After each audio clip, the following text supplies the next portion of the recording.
Китап байлыгын ничек сакларга? Бу уңайдан махсус оештырылган фондның бизнес, хакимият, җәмәгатьчелек белән хезмәттәшлеген ничек ныгытырган? Россия Федерациясе Мәдәният министрлыгының китапханә фондларын саклау буенча төбәк үзәкләрен төзү турындагы инициативасы нигезендә Казанда халыкара фәнни-гамәли конференциясе узды. Татарстан Республикасы Дәүләт киңәшчесе Минтимер Шәймиев милли китапханәгә шәхси фондыннан 3500-дән артык китап бүләк итте. Татарстан, Россия һәм чит илләр авторларыннан алынган шәхси бүләкләр, архив кулъязмалары хәзер китапханә киштәләрендә саклана. Ирекле кулланышка 200-дән артык китап бирелде. Аларны тапшыру тантанасы конференция барышында оештырылды.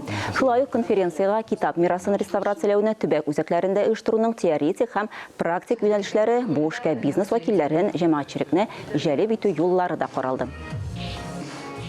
Труды выдающихся ученых, философов, литераторов, одним словом, вековые чаяния